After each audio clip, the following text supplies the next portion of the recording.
matay at active ang OWA membership, 200,000 po ang ibibigay namin sa pamilya plus 20,000 burial benefit plus kung may anak siya, isa sa mga anak niya, bigyan ng financial assistance na 5,000 per year. Kung high school na siya, 8,000. Kung college siya, 10,000 per year. Yun po ay, kung namatay po, yung OFW. Hindi naman sila sasakit. Pero siyang anak, kung tatlo anak niya, insurance isa lang po doon. Hindi po lahat ako, tatlo anak niya, hindi po gano'n. Isa lang. Yun po ay added benefit po ng isang active OWA member. So kung hindi po active OWA member, yung time of death niya, wala po ganong assistance. So, magkano lang po ang OWA? 2 McDo lang po yun, ang katapat niya. Sa price niya po dito sa Korea, no? 1,300, 2 years na po yun. Yung insurance dito, monthly kayo diba? Ang OWA po, 1,300, 2 years na po yun. Pero ang dami po. Kaya sana po, para po sa inyo yun, i-renew nyo po ang OWA every 2 years.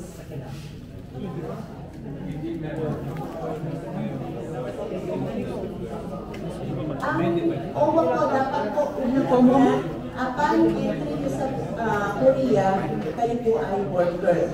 Hindi po yung pumasok kayo dito na tourist tapos artista. Pwede po yung dating may valid visa na nag-artista. Pwede yun, mag-renew na OWA. Yung hindi na valid yung mga visa, pwede po yun na renew. Saan po? Yun nga po yung in-announce ko. Kasi hindi po ako member. Pero ano po ang visa nyo ngayon? G7-1. Pwede po, sir. Sa pupunta lang po ako sa member. Kahit na po ngayon, sir. Yun nga po, sir. Wala kayong requirement. PRC lang po. Pag pupunta po kayo lagi tayo puro magdala na po kayo ng original and Xerox copy ng passport, ARC, and verified contract po na ano nyo. Since kung hindi pa po kayo dumaan ng DFW, sa taas ng MWO, nasa first floor po kami. Second floor po yung MWO. Dali niyo po yung contract nyo na pag-87. I-verify po nila yan. Dating EPS man, EPS na po visa, and 5 years na po yung EPS, automatic pa teletransfer nila. Ano po yung sabi nyo? Dating E7, E9. Ngayon ay for 5 years, automatic na rin na yun. artista. Alin ang automatic renew? OWA. Hindi po automatic renew. Ang OWA nga po 2 years lang. So kung dati nagbabayad ka ng OWA, sa tingin ko sir, nung unang pasok mo lang yung nagbayad, then magbayad ka na lang ulit ngayon. So wala nang requirements na iba. Same pa rin po. Passport, certificate of employment kung artista na. Hindi lang kayo sa amo nyo na katunayan. Pwede kayo magtanong kay Oscar later kung may problema.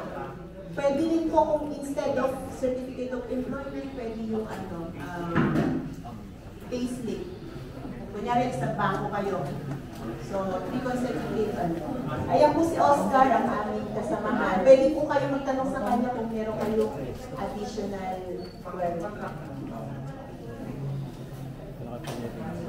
Tapos, pwede rin po kayo mag-avail ng educational benefit, assistance, and training po sa OWA. Meron din po kami vocational training sa mga test accredited. Kunyari po, meron kayong anak na 24 years old below na single, hindi pa nagtatrabaho or gustong mag-additional skills, kunyari gusto mag-welder, pwede po, basta up to 14,500 yung libre namin. Kung mas mahal din yung kukuhanin yung training o seminar sa TESDA, kayo na po mag-shoulder. Basta hanggang 14,500 yung pwede natin bayaran. Basta sa mga TESDA accredited. Ang OWA po ang 17 Regional Welfare Office sa Pilipinas, doon po lalapit. Kunyari, taga-Batangas kayo, o taga-Laguna, meron po kaming office sa Calamba. So by region po, kung kayo taga Pampanga, Bulacan, doon po sa Region 3 office namin sa May Pampanga, San Fernando. Layo, Kung kayo doon taga kami. Iloilo, taga Davao, yun. Per region po kami, doon po kayo mag-a-avail. Ang OWA rin po ay may mga disability benefit, katulad po ng ating mga EPS. Kunyari, naputulan ng daliri, kamay, o nabulag ang mata, o any accident or disability, may case rate system po na pwedeng ma-avail sa OWA. Basta active during the time of accident. So kung hindi active, wala po. Pero kung active, may case rate na makukuha na equivalent. Parang po sinab. Yun, kunyari sa isang mata na Mura lang yun kasi or ano lang yun.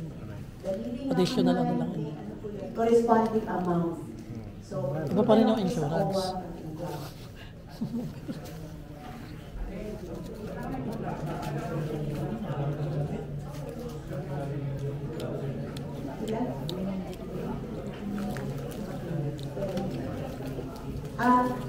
For those po na hindi pa nakapirma dito, papirma naman po. Salamat po. Ma'am AJ, sabihan niyo lang po ako mag-ready na kayo.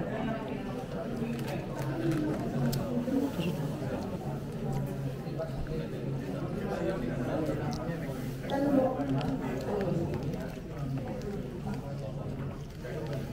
Bahay na rin daw si Toyo dito. Ha? Bahay na. Facebook. Bahay na destroy rin. Bahay natin. Wala din ako.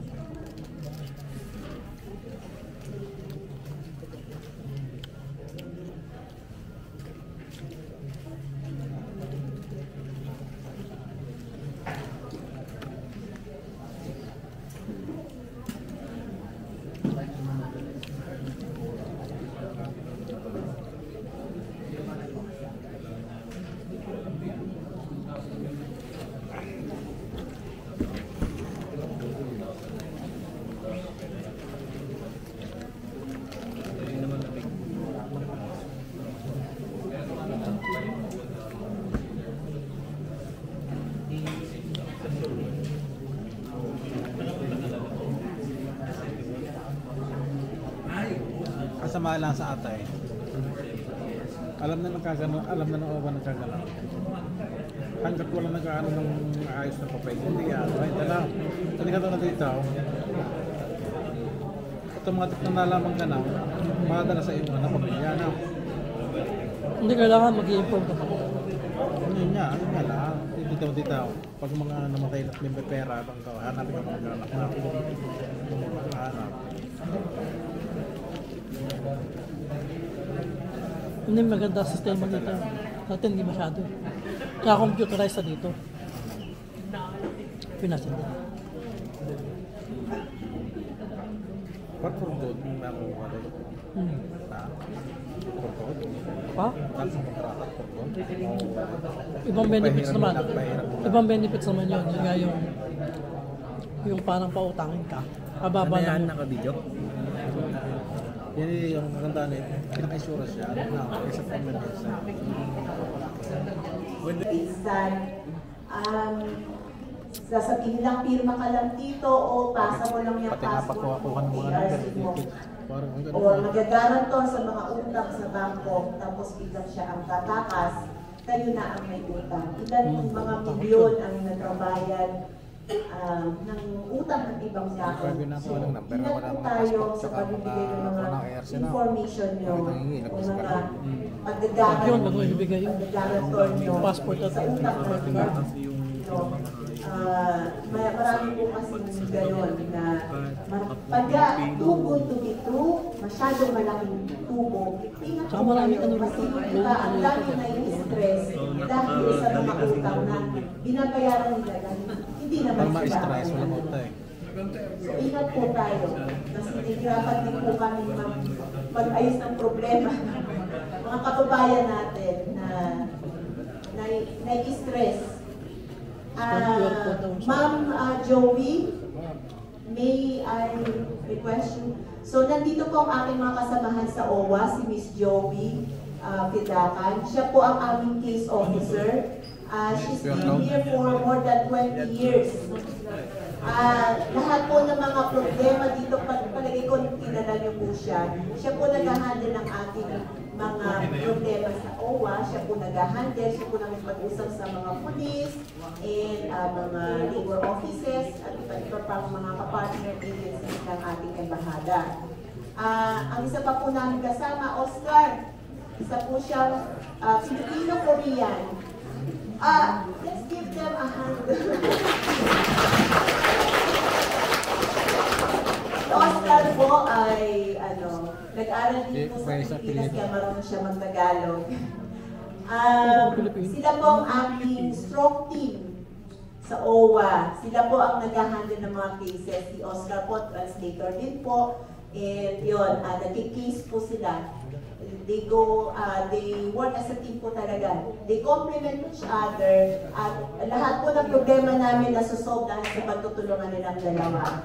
So, pag may problema kayo, tawagan mo lang sila dalawa. And, ano pa ba? Meron pa po kami isang kasama si Mika. So, iba naman po siya.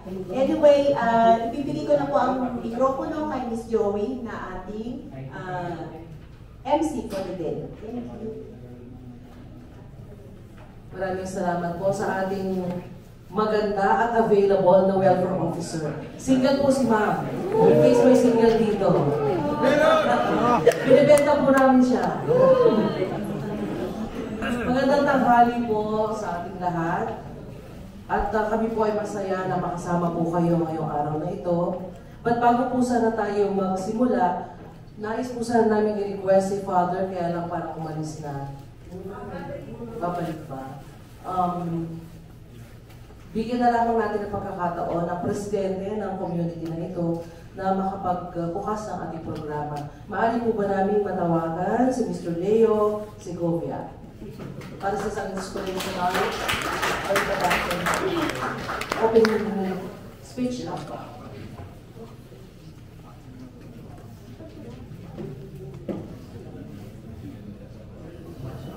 Magandang hapon po sa inyo lahat. Nagpapasalamat po ako sa lahat po ng umating sa ating pong programa. At nagpapasalamat po ako ng marami sa ating embassy, sa ating OWA, kay Ma'am Joey, sa pagpunta po sa atin dito. Kahit po tayo malayo, iginalaw po tayo. Kaya nagpapasalamat po ako sa lahat ng officers ng welfare ng OWA sa pagpunta po dito at sa inyo po lahat. Maraming po salamat, Ma'am Joey. Punta ko niyo po dito. Ilan po, maraming po salamat. Mas maraming salamat po sa pag-invita po sa amin. Nabigyan po kami ng pagkakataon na makasama po namin kayo. At ipapakilala po namin sa inyo. Kumusta po na po pala kayo? Sa napakalamig na panahon ngayon. Kumusta po kayo? Di ba karamihan kapag naglamig, nagsisimula ng fall, no? Nagsisimula ng fall hanggang winter. Karamihan ng nagiging case po namin sa aming opisina ay mga depression. Depression, mga mental problem, kasi ang pinagmumulan is homesickness. Nararanasan din po ba ninyo yun na namimiss nyo yung mga pamilya? Wait lang, hindi pa nga. Abnormal naman ang hindi, Pero yung iba dito, hindi ko nakikita naapektuhan eh. Hindi na homesick. Baka may iba ng neneng. At meron din iba ng may dodong. Yan. Nagkalaman po tayo, ha? At tayo po ay nag-abroad para sa ating pamilya. Hindi para magkaroon ng ibang pamilya. Okay po? So, lagi po tayong lilingon sa Diyos para hindi tayo nakakalimot. And of course, katulad po ng nabanggit kanina, dahil nga po doon sa napakarami ngayon ng mga cases ng depression, ang OWA po ay nag-decide na mag-imbita po tayo ng magaling na speaker para po matulungan tayo sa anong gagawin natin sa mga panahon na ganyan. It is my great honor to introduce our esteemed resources speaker for this morning. She holds a bachelor's degree in sports science from the University of the Philippines, Diliman, and a PhD in physical education from Kim Young University. Currently, she serves as an associate professor at Kim Young University, a role she has held since 2020.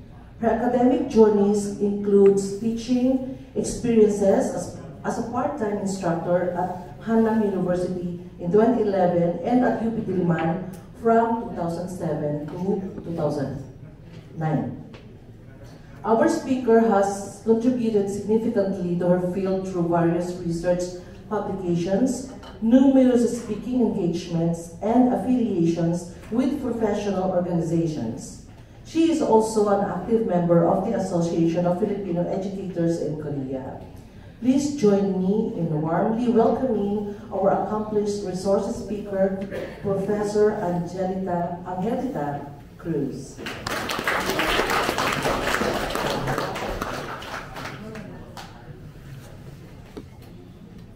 Magandang hapon po sa inyong lahat. Magandang hapon. Bago po ako magsimula, nagpapasalamat po ako sa inyong lahat at sa Embassy para po sa invitasyon kasi po, dahil po sa kanila, lumalabas po ako ng Daegu.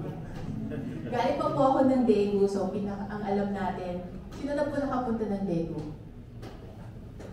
Ayan. So may magandang balita po rin yata ang embahada sa Daegu. Sila na lang po mag-a-announce.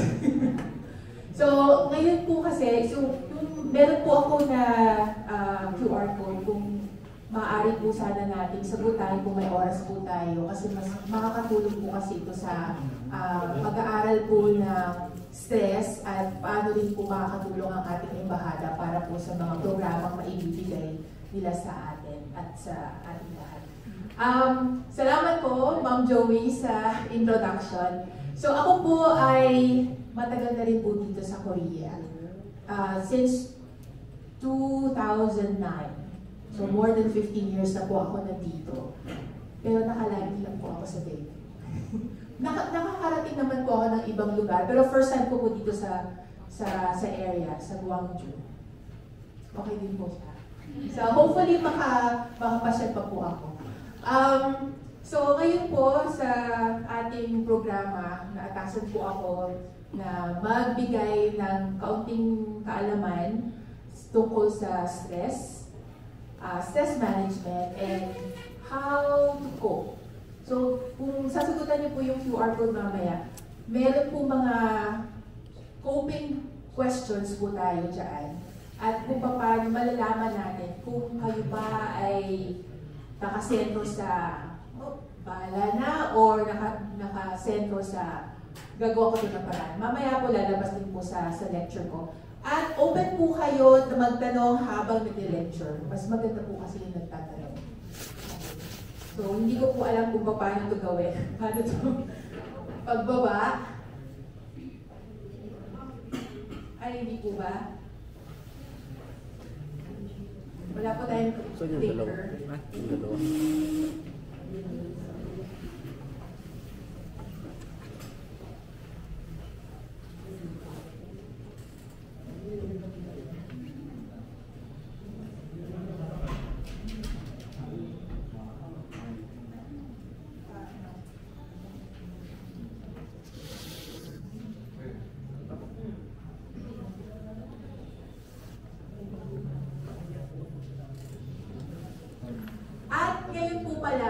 Sa program po, okay lang po ba tayong gumalaw-galaw mamaya?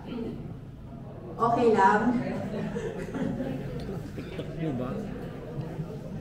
Pambato ka. Ikaw ang pambato.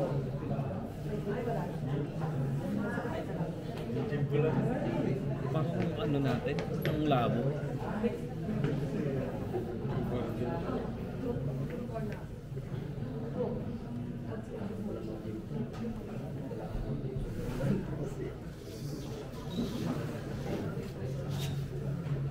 May technical difficulties na po tayo.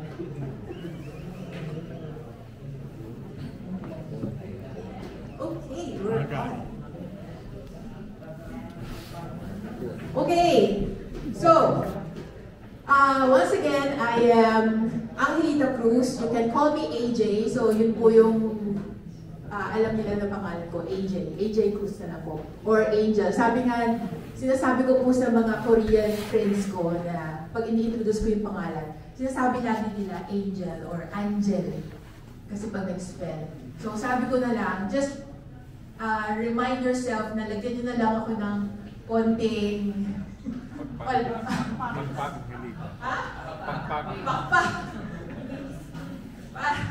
Para matandaan nyo ako. Or Jagon Chonsa, small angel ng Angelina. Okay. So ako po ay galing sa Kevyong University sa Daegu. At dati rin po akong professor sa University of the Philippines sa Diliman at Manila. Ngayon po ay member din po ako, or nire-represent ko po ang Association of Filipino Educators in Korea. Kaya po nakipag-ugnayan po ang embassy sa akin. So kung meron din po kayong nais na programa na lecture-based or pwede po kami makatulong, so huwag niyo lang pong kalimutan na tawagan po yung presidente namin. So kung ano po yung pwede namin maitulong sa mga organization ng mga Filipino communities dito sa Korea. So ito po yung pangalan or yung title ng ating lecture.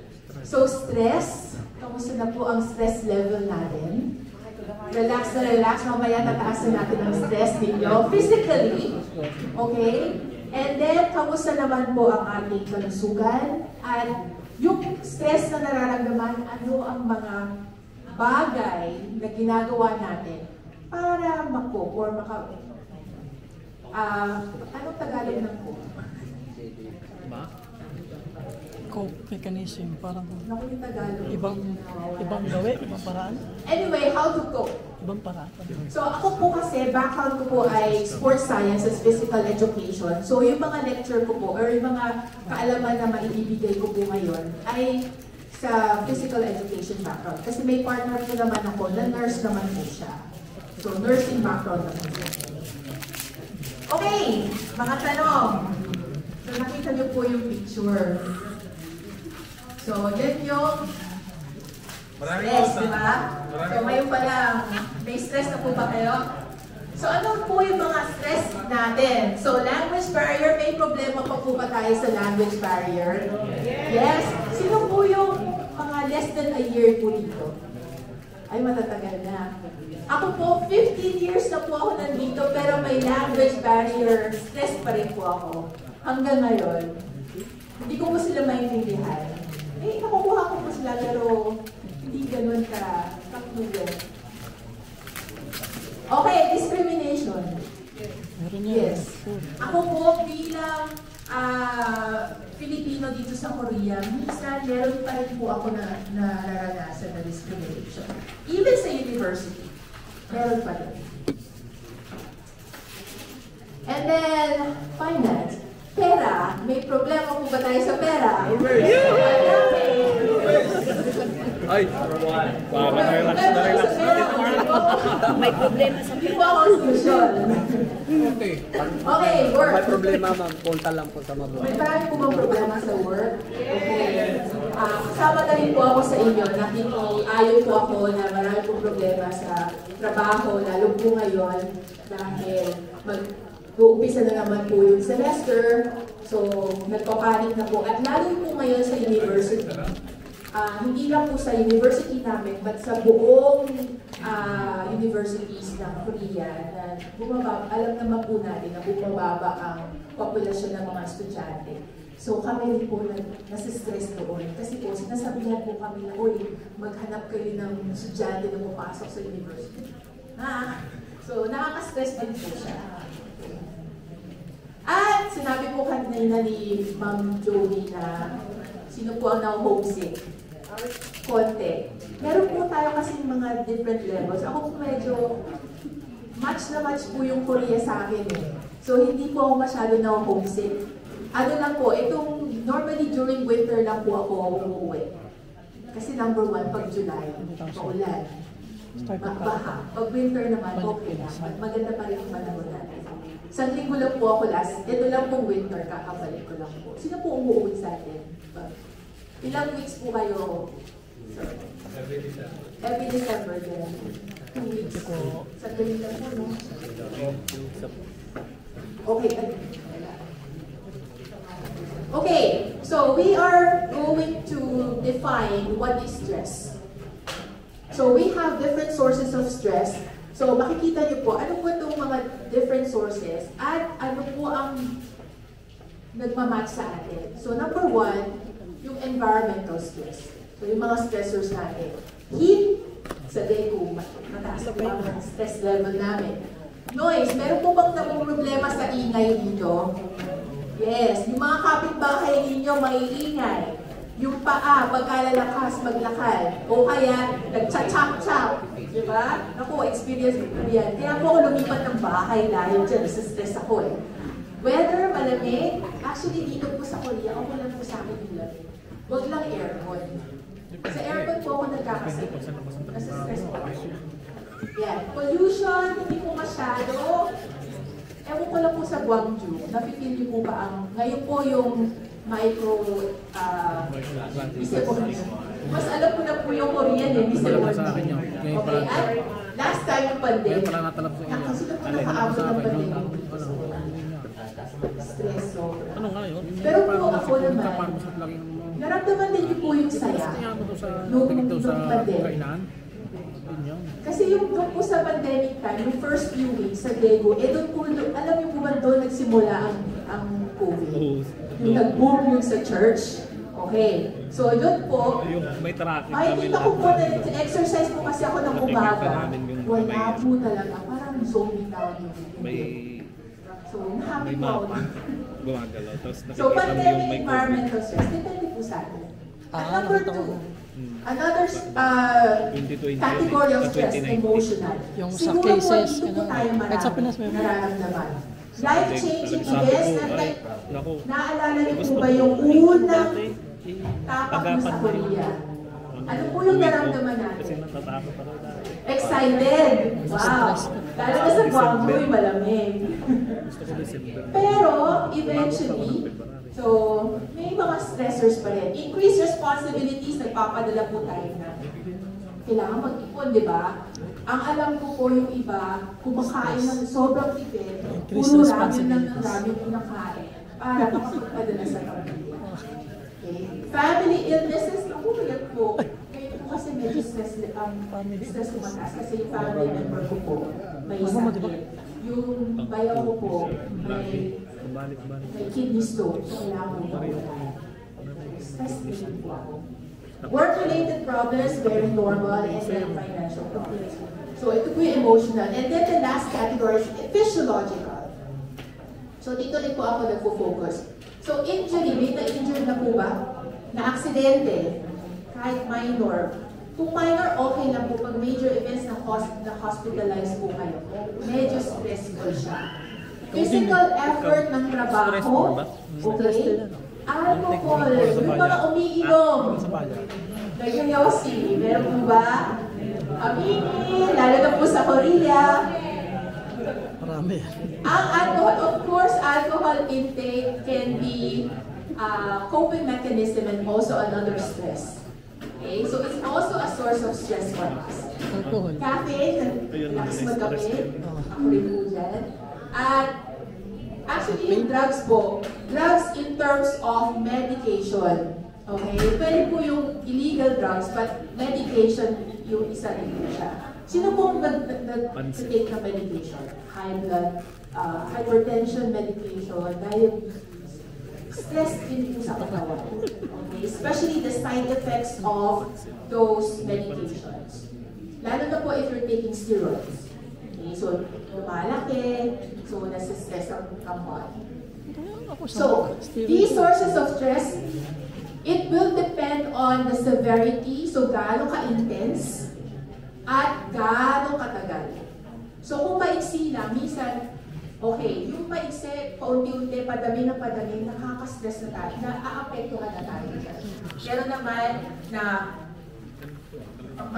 biglang intense agad, family problems, family deaths. Okay, so mataas ka agad. So yung stress level natin, it will all depend on the severity, magnitude, and the duration. So, ano yung magiging reaction natin? So, mga kuya at ate, hindi po yan reaction. Ang stress hindi po reaction yan. Okay? Or consequence. Umpisa pa lang po siya. So, lahat. Stressor. Tingnan po natin ulit tingnan niyo dito yung mga stressors nito. Kung alin dyan ang mas severe na, okay?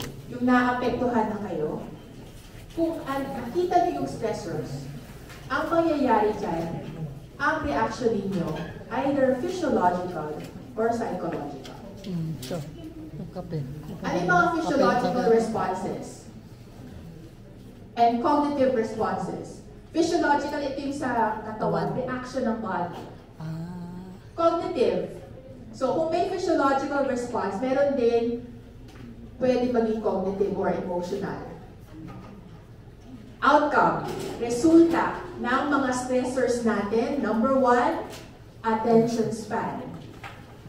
Gaano katagal kayo nakaka-focus kung stress kayo? Imagine, isipin niyo yung mga problema niyo ngayon or yung mga stressors niyo ngayon. Pag naisip niyo gaano yung attention span niyo, siguro bumaba. Pag tumataas yung attention span, iba. Anxiety and depression. So, mamaya ibibigay ko rin po yung mga data para po mabigyan linaw kung ano po yung relasyon ng stress natin or yung mga anxiety, depression, consequences at kung paano natin na didecrease ito sa pamamagitan ng physical activity. Physical, immune system nagkakasakit. Okay? So yung pag-iba, sobrang stress, bumababa ang immune system at bumibilis sumakit ang mga kalamnan ninyo. Okay? So nakaka-relate po ba? Okay. At behavioral. So ano ba yung behavior? Yung mga nakikita at nakikita natin sa isang tao or nararamdaman din natin. Irritability. Mabilis mainis. Kahit na yung hindi naman sa taong yun na naiinis, bigla na lang may dahil nasa-stress ka. Diba? Physical activity, bumababa. Kung ikaw, sino po nag-exercise regularly? Okay. So, minsan, pag nasa-stress kayo, nakakalimutan ninyo na wala kayong motivation mag-exercise or gawin yung natural yung ginagawa. Okay. So, paano natin yan malalabanan? Okay. So, also, depression, alam naman natin na maraming depressed na tao. Especially now that we are really into the mental health of people. Mapa Koreans, mapa Pinoy, mapa ibang lahi, alam natin ngayon na marami na depressed. Okay. So, sa atin, nakaka-apekto siya sa ating trabaho, sa eskwelahan kung nag-aaral po tayo, at sa mga araw-araw nating ginagawa. At also, pag nade-depress naman tayo, ito, physical to. Ito, psychological. Ang reaction. Pag nade-depress ang isang tao, ito ang resulta kapag psychological. Ito naman ang physical. Diabetes, alam niyo po ba na pag nade-depress, mas higher ang risk ninyo magkaroon ng diabetes? Okay? Cardiovascular disease. Okay? 1.8 times than the general population. Once you are depressed, you are prone to this risk. Tumataas, minsan nasa-stroke na lang. Or, ay kita nyo, biglang bumagsak dahil may heart attack na. So, isipin natin. So, kailangan natin tingnan or pakiramdaman yung sarili natin kung nasa level na po ba tayo ng depression or hindi. Kasi habang maaga pa, parang doktor or parang sakit. Pag nalaman natin na may hindi na maganda sa ating katawan, punta tayong doktor, di ba? Minsan kasi may masakit na ayaw pa natin pumunta ng doktor. Nasa level 4 na po pala tayo eh. Tsaka pa lang tayo pupunta. Wala na po tayo nagagawa. So, alamin natin ang ating sarili. So, how can we cope? So, may mga paraan na po pwede natin gawin. bago pumunta tayo sa pinakamataas na level, huwag po tayo pumunta doon. So, how to cope with stress? So, first, ano ba ang definition ng coping? So, it is a dynamic process involving both cognitive, sa isip, and behavioral efforts to manage stress.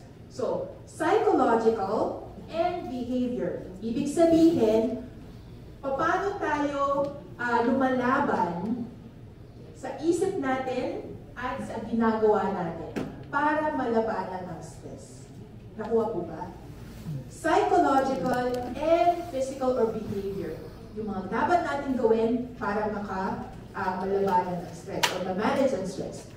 So like I said, meron tayo din categories of coping, which is one, problem focus. Problem focus approach is trying to solve or at least decrease the level of stress. Time management. So ano po ba yan? Kung hindi po tayo, kung nasa-stress tayo sa, kunyari, ingay, dahil kulang na yung tulog natin, masyado tayong late, or yung kapitbahay natin masyadong maingay, anong ginagawa? So, pwedeng problem focus, kausapin yung kapitbahay, pero ngayon, medyo mahirap na rin kausapin, di ba? Nagkakaaway-away dahil sa ingay ng kapitbahay. But anyway, time management, if you have a problem, ito po, medyo nakaka-relate ako. Dahil po sa trabaho namin sa university, yung mga deadlines, kailangan agahan. I myself try to manage my time by doing the deadline. So, may deadline po talaga. Meron din po akong sariling deadline. Kung 1 week before yung deadline, 2 weeks before kailangan yun yung deadline ko. Para kung meron pang problemang nangyayari, hindi pa ako ganun ka-stress. Lalo po ngayon naman po kasi ako research na gano'n. Isusulatin. So may project po ako. Medyo delayed na po ako ng konti. So, kailangan din po ng problem focus. Counseling, meron po ba tayong counseling program? Ang embahada po ba may counseling? Meron po. Sa baba, sa taas. Ako, ngayon po lang po masyadong nalalaman na meron mga ibang programa ang embahada. Sa baba tayo. So, take advantage of the programs of our embassy. Okay, counseling support. And ito po ang ating, or ang aking paborito. Emotion focus. Although physical activity can also be problem focused, but most of it will be emotion focused. Physical activity at leisure relaxation. Sino po sabi, ilan na po yung nag-exercise? Araw-araw po ba nag-exercise? 3 times a day? Gano'ng katagal po? 5 minutes? 4 to 5 times. Oh, very good. Ano naman po yung leisure activity natin? So, iba po yung good. Mamaya, i-define po natin yung physical activity. Leisure time, ito yung nakita nyo, nagre-relax. Hindi gumagalaw. Iba ang physical activity sa relaxation. Okay? Itong kabila, gumagalaw tayo. Yung kabila naman, relax na relax tayo. Ano po kayo dyan? Okay, pareho dapat. Okay, bibigyan ko po kayo ng isang data na kailangan natin malaman. Nagkaroon po kami before, during the pandemic, ng research or tinanong po namin yung condition ng mga Filipinos na nasa Korea during the pandemic time. Ito po yung ginawa nilang coping strategies. So makikita po natin, ano po yung first? Praying. Okay, so tayo po nasa, sabi po nila, 75% of those who responded said that they pray. Okay? Next, ano yung kabila? 70% almost. Ano yan? Hulaan. Picture yan eh. Family talking or communicating with family members. 58%. Friends. Okay? So iba po ang pamilya sa kaibigan. Okay. 41, almost 42% sinasabi how to cope is shopping at singing. Nag-doribang sila. Okay? But, Kaya pala. surprisingly, okay, sa dami-dami po ng mga choices, number 8 lang po ang exercise or physical activity. Okay? So, sa amin or sa akin, uy, maganda. Bakit? Okay? So, maraming mga benefits ng physical activities. Okay, ito rin po yung iba po namin tanong. Sa counseling concern, sinabi po, ang gusto po ng mga Filipinos dito sa Korea, ito po yung request nila, psychological program. Tama po ba? Nakakarinig? Physical program. Okay? Emotional, spiritual, financial, and family. So ito po yung mga hopefully programa maibibigay ng embahada para sa atin or sa actual, so ay yung mga organization. And then sa wellness concern, societal, physical, emotional. Mamaya, depende. Okay. Ano po yung nakita natin? Dito po sa survey, ang coping nila, number 8, physical activity. Dito sa request nila, mataas yung physical activity. Okay? So, yung mga Pinoy or mga tayo po or karamihan sa mga Filipinos dito sa Korea, hindi nag-exercise pero gusto nila ng activity para sa physical activity. Okay, so, medyo reverse yung relationship.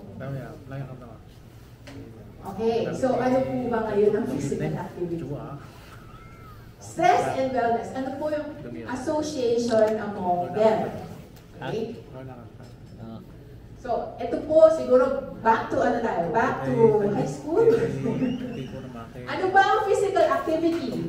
Any bodily movement produced by our muscles, skeletal muscles, that requires energy expenditure. And it includes your leisure time, your transportation time, kasi naglalakad tayo papunta ng subway or ng bus or sa trabaho. Physical activity siya. Pero sabihin nyo, tanong, anong difference ng physical activity sa exercise? Same? Time. Yes. So marami po kasi nagkakaroon ng overlapping ng definition. So ito po physical activity kahit basta yung gumalaw kayo physical activity. Gardening. Okay, mga titos before ng pandemic. Yan. Ang exercise po, regular, rhythmic. So yung exercise niyo during your leisure time, ginagawa ninyo twice, 3 times, 4 times, 5 times, every day. Okay, regular. Aside from this, ng work or any transportation. Okay?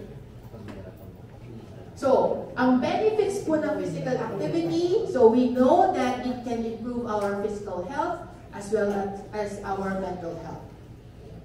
So, makikita po natin. At bibigyan ko rin po kayo ng mga datos kung ano po ba ang epekto nito sa ating stress at health disorders. So para lang po malinawan tayo na ang importansya ng physical activity. Okay. Ito po yung mga ibang mga pag-aaral tungkol sa physical activity on depression and anxiety.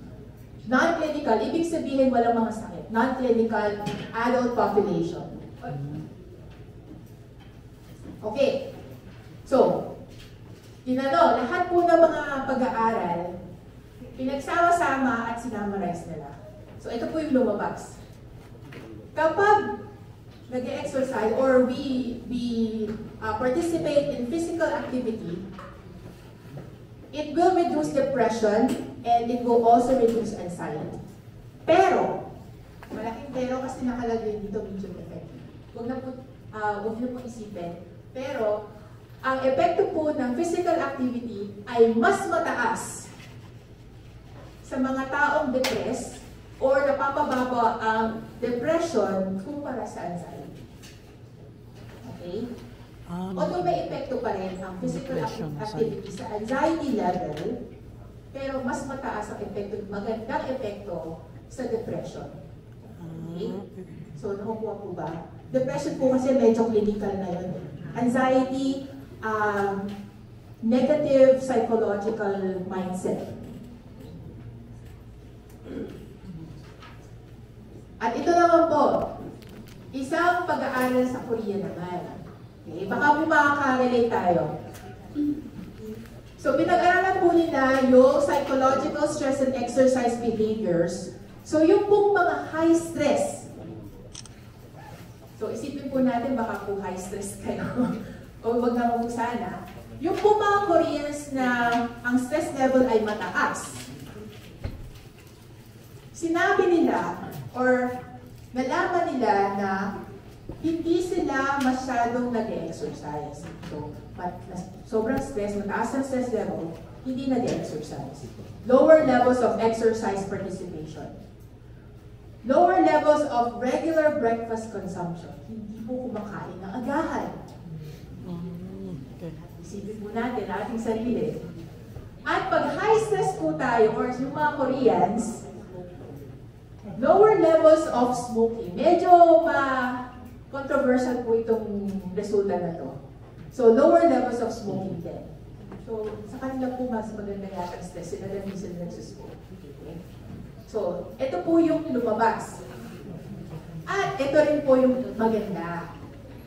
Yung po mga mataas ang stress level, tinignan din po nila ang frequency or gaano kadalas silang nag-exercise. So makikita natin, pag mataas yung stress level ng mga Koreans, ano nangyari? Walang exercise. Okay? Zero. Okay? Pero habang bumaba yung stress level nila, okay, perceived stress, tumataas naman din yung frequency ng exercise or physical activity. Ano pala yun? Okay, baliktarin natin. Kapag nag-exercise regularly, bumababa ang stress level. Ganon din po ba kayo? Okay? Kaya ako po, personally, ito po yung coping mechanism ko. Kapag po ako nasa-stress, or dahil po regular activity ko po ang physical exercise, tumatakbo. May season po ako eh. Kapag winter, tumatakbo ako. Or nag-hiking, naglalakad. Kapag naman po summer, nagbabike po ako. Sino po nagbabike dito? Yan. Okay. Gaano po katagal? Wow, okay, very good. Ako po kasi lumalabas. Sa gym po, hanggang 45 minutes lang ako. Pero pag sa labas, kahit 6 na oras yung po akong pag-biking, okay lang po sa akin. Okay? So, maganda po na nakikita natin ang epekto ng activity sa stress. At ito pa po ang pinakamagandang impormasyon na makukuha ninyo ngayon sa lecture ko. Na kapag nag-exercise tayo, lalo na po weight training, sino po nagbubuhat ng dumbbell, ng barbell? Isa pa rin po yan. Importante po sa mga kababaihan, hindi lang po sa mga kalalakihan. Any physical activity, exercise, it will, of course, it will increase our self-confidence and self-control. Hanggang dito lang yung paa. Stress resistance. Okay. Production of neurotransmitter, dopamine. Sino pong nakakaalam ng dopamine at serotonin? Ito po yung mga happy hormones natin na naproduce ng ating brain, ng ating utak. Okay? So, it will release these happy hormones. Kaya po pag after exercise, even if we're tired, we feel happy, we feel energized. At ito pa rin po ang isa pong pinag-aaralan ko ngayon, yung BDNF, or Brain-Derived Neurotrophic Factor, BDNF. Ito po din ay isang neurochemical sa ating brain, sa ating utak, na nakakatulong sa ating